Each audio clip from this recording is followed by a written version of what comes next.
Bago tayo magsimula, huwag kalimutang mag-like at share. Kung nagustuhan ninyo, mag-comment sa ibaba. Maraming salamat, let's go, ituloy na natin ang kwento.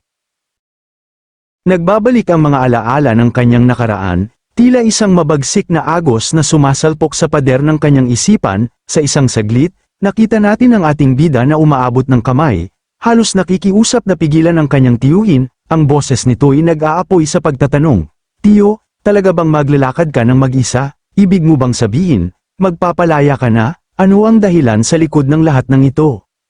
Ngunit ang tiyuhin ay lumingon lamang, ang kanyang mga matay malamig tulad ng yelo sa tuktok ng bundok, at ang kanyang mga salita'y patalim na tumatama. "Tama ang narinig mo, yun mismo ang gagawin ko." Sa mga salitang yun, tila isang malaking lamet ang nabuo sa puso ng bida. Sa gitna ng kanyang pagkalito at pangamba, hinabol pa rin niya ng tanong, "Ngunit, Tiyo, paano ang Tang Clan, paano ang escort agency, kung iiwanan mo kami?" Subalit bago pa man ito makumpleto, mariin na itinulak pabalik ng tiyuhin ang kanyang kamay. "Ito na nga ang isa sa mga dahilan kung bakit ako aalis. Hindi mo kasi ito maiintindihan." Ngunit si Siwon ay hindi mapalagay. "Intindihin? Paano ko maiintindihan na iiwan mo ang angkan sa oras ng ating pinakamalaking pagsubok? Alam mong maglulubog tayo ng walang baon." Dito'y napangiti ang tiyuhin, isang ngiting puno ng kataksilan at pagkagahaman. "Hindi mo nga maiintindihan, aniya, dahil ang ama mo, noon pang mga araw, ay agawin sa akin ang pwesto bilang pinuno, at ngayon, pagkatapos ng napakahabang paghihintay, sa wakas, magiging akin na rin ang lahat." Ang kanyang halakhak ay kumakalat sa silid, tila isang kulog na nagbabala ng bagyo.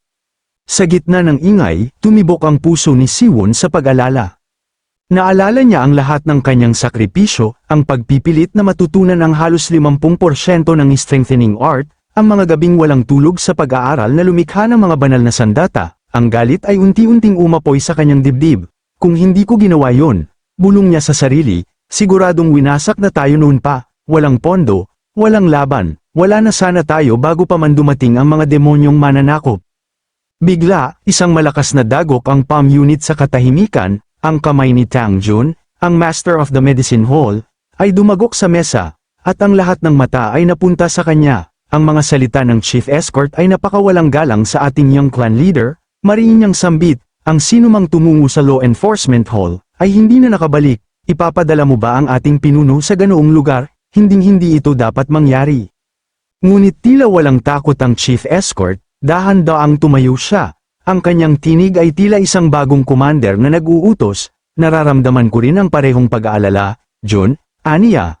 Ngunit ito lamang ang tanging daan para maligtas ang Tang Clan." Lumingon siya sa kanyang kanan, sa kinaroroonan ni Son Jian, ang Chief Steward ng Inn. "Kung sumama ang lagay, may sasama kaya sa atin? Kung wala, sapat ba ang ating lakas para pigilan silang pumasok?" Mula sa kabilang panig ng bulwagan, ang mga pagsang-ayon ay nagsimulang umalingaw-ngaw. "Tama siya, walang kakampi sa atin, pagdating ng Alliance Leader, patay tayong lahat." Narinig ito ng bida, nakita niya ang kaguluhan at pagkawatak-watak na hatid ni Tang Hoyul. Ang Chief Escort, naririnig niya ang bulong ng takot, nakikita niya ang panghihina ng loob sa mga mata ng mga nakapalibot. Alam niya, ito ang pangalawang malakas na lason, mas mapanganib pa sa anumang gamot. Naalala niya ang kanyang nakaraang buhay, kung noon, malamang na sumunod lang siya sa karamihan. Ngunit hindi na ngayon, ang kanyang puso ay nagbago na. Ang sinumang magpakita ng respeto sa aking angkan, isinumpa niya sa sarili, ay tatanggap ng buong pusong kabaitan. Ngunit ang sinumang may masamang hangarin, ay walang awa sa aking kamay. Tila nakaramdam ng tagumpay ang Chief Escort, akala niya ay naghasik na siya ng sapat na duda. "Hayaan mo akong magtanong ng isang bagay, Young Master, aniya." Ang ngiti niya ay mapanukso. "Paano mo natalo ang bagong estudyante ng Miriam Alliance Leader? Totoo bang, gumamit ka ng demonic arts?" Ang huling salita ay binigkas ng pabulong, ngunit maririnig ng lahat.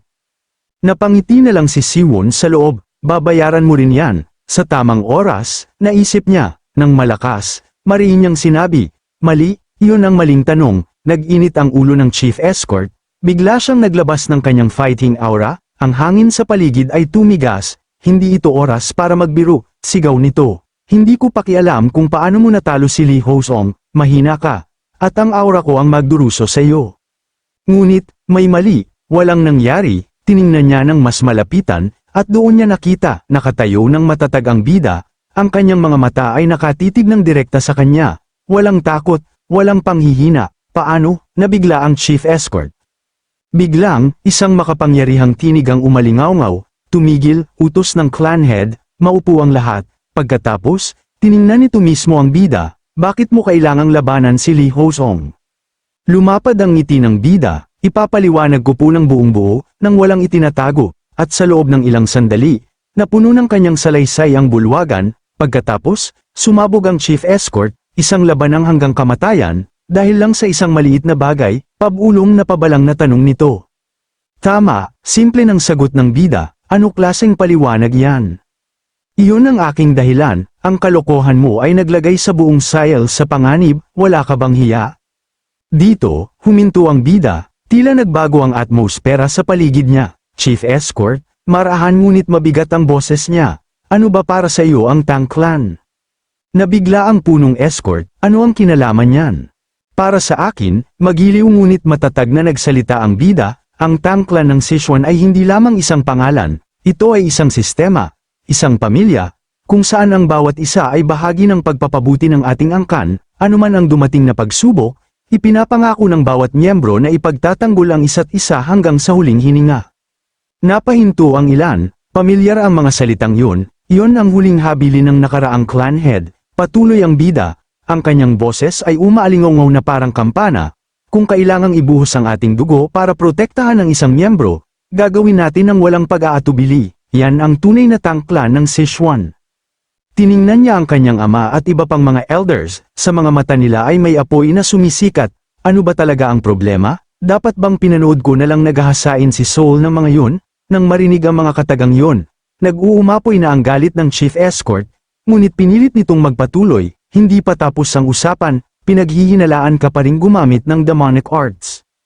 Sa halip na sumagot, ang bida ay kumuha ng isang bagay mula sa kanyang tagiliran, isang practice dagger, at hinampas ito sa sahig. Klang, ito ang sandata ko, aniya, hindi demonyo, kundi disiplina. Isang practice dagger lang, paano nito natalo si Lee Hosong? Ginamit ko ang aking lower innate core energy, saad niya, puno ng kumpiyansa. Nag-ugong ang bulwagan sa mga bulungan, alam ng lahat ang panganib nito, ang sakit, ang sakripisyo, kaya pala, naparusahan talaga si Lee Hosong, bulong ng isa. Mag-ingat ka sa iyong salita, sigaw ng isa pa, ginamit niya ang habili ng dating pinuno, napailing sabi ng isa. Sa sandaling yun, tumindig si Siwon, ang kanyang mga mata ay nakatuon sa chief escort, nasagot ko na ba ang lahat ng iyong pagdududa, tanong niya.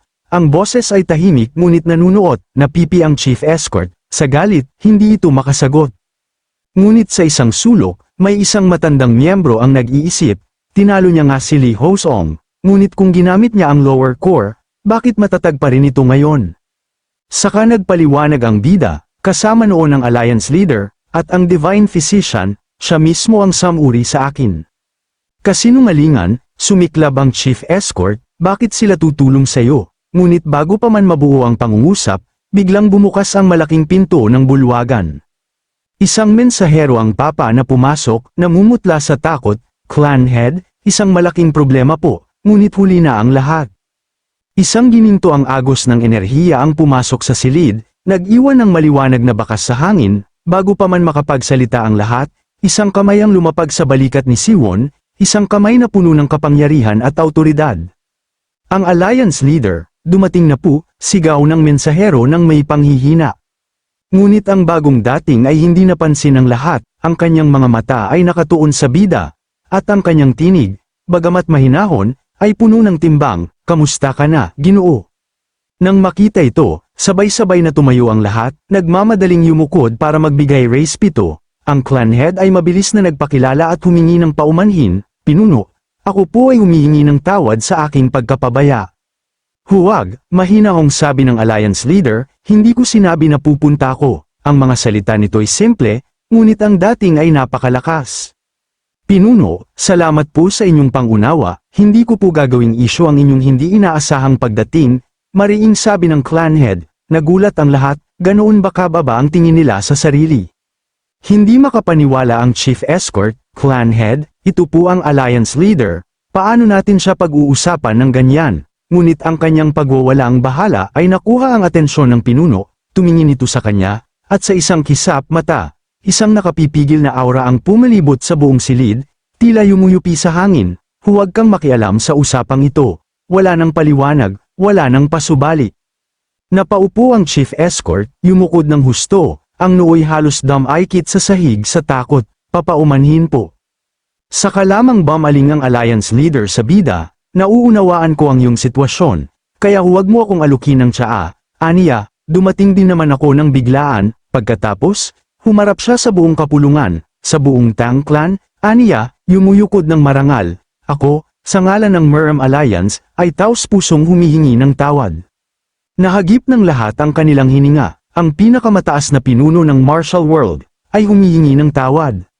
Dapat kong sinanay ng mabuti ang aking estudyante, ang pagkakamali ni Le Hosong ay aking pagkakamali rin, bilang kabayaran, handa akong magbigay ng anumang kailangan ng inyong angkan. Ngunit tumanggi ang clan head, pinuno, wala pong ginawa ang Tang clan dito, ang aking anak, siya lamang ang kumilos, hindi namin matatanggap ang kabayaran, yumuko dito ng malalim, ang tanging hiling ko, ay huwag baguhin ang katotohanan ng pangyayaring ito, pangalagaan ninyo po ang tunay na kwento. Naunawaan agad ng bida, ang pamilya ni Le Hosong, ang malakas na Ching-Ching sect, ay malamang na maghasik ng kasinungalingan para takpan ang kanilang kahihiyan. Ngunit sa pagkakataong ito, ang galit nila ay mapupunta sa kanya, at hindi sa buong angkan, isang malaking pasanin ang naialis sa balikat ng kanyang ama. Huwag kayong matakot, mariin na sabi ng alliance leader, ang kanyang boses ay tila isang batas na hindi mababali, ang Ching-Ching sect ay hindi makakapinsala sa inyo. Ang nangyari ay mananatiling malinaw. Sa loob, nagdiriwang ang puso ng bida, nagawa niya ito, naibalik niya ang dangal ng kanyang angkan, kahit papaano, ngunit may isa pang bagay, may isa pa akong dahilan kung bakit ako naparito, ang sabi ng alliance leader, lumingon ito sa bida, at sa mga mata nito'y may isang bagong ningning, isang ningning ng pagkilala at pagtataka, gusto kitang maging estudyante, at sa mga salitang yun, ang buong bulwagan, ay napuno ng katahimikan.